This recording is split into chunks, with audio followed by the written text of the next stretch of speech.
Assalomu alaykum ko'pchilik, yaxshimisizlar?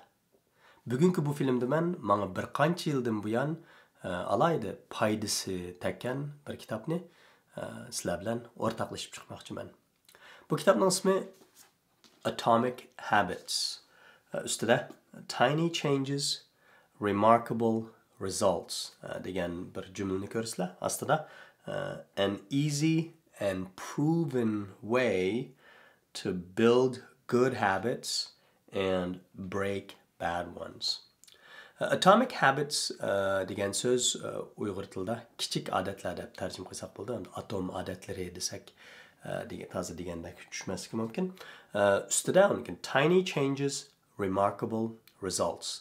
Ya'ni kichik o'zgarishlar olamshumul yoki g'oyat zo'r natijalar degan ikki berikmani yozgan. Aslida an easy and proven way to build good habits and break bad ones.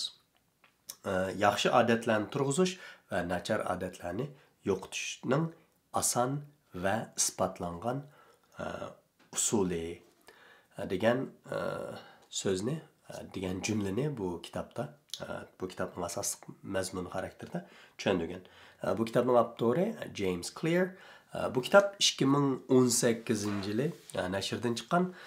Bu kitobga o'xshash kitoblar uning oldidami burunla nashrdan chiqqan kitoblar bor. Masalan, 1980-yillarda Seven Habits of Highly Effective People yuqori unumdor kishilarning 7 xil odati. Undan boshqa 2012-yillari chiqqan Power of Habits odatlarning kuchi. Undan boshqa yana bir qator Hooked degandek mesela 2014-yil chiqqan shu odat yetildirish to'g'risidagi kitoblar mavjud.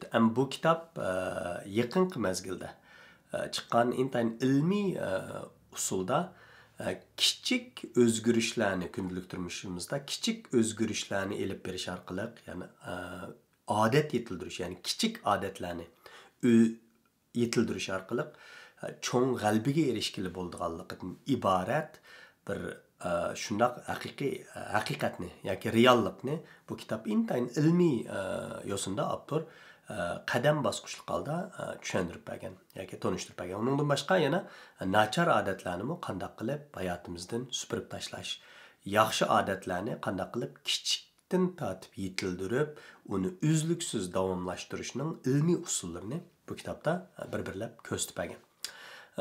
Kitobda bundaq bir 4 narsani, ya'ni odat yetildirishda 4 narsani o'tirib qo'ygan avtor. Cue, craving, response and result deydi. Yani 4 so'z ingliz tilida cue degani ya'ni Uyg'urchada cue'ni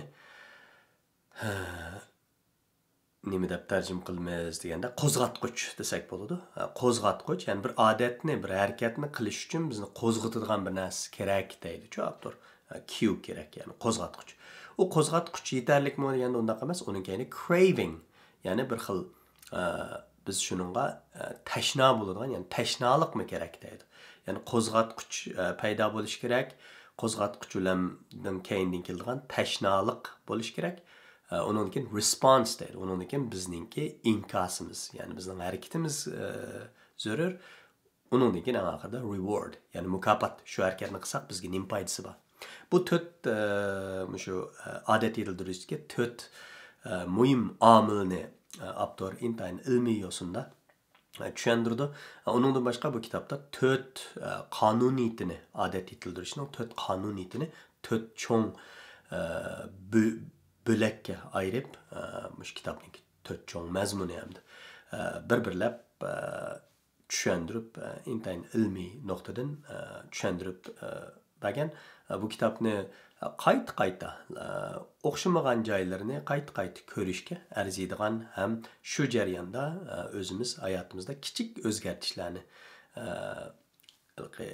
ilib berish orqali o'zimiz xohlamoqchi, o'zimiz yetmoqchi bo'lgan nishon, g'albalarga yetkili bo'ladiganligidan iborat nuqtani bu kitob haqiqatan yaxshi bizga yechib bergan.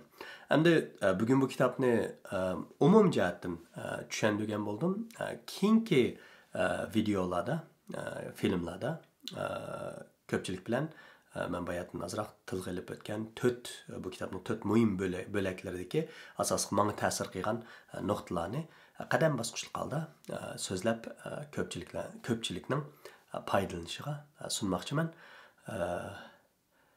Kelarki sonda ko'rishaylik. Aman bo'linglar.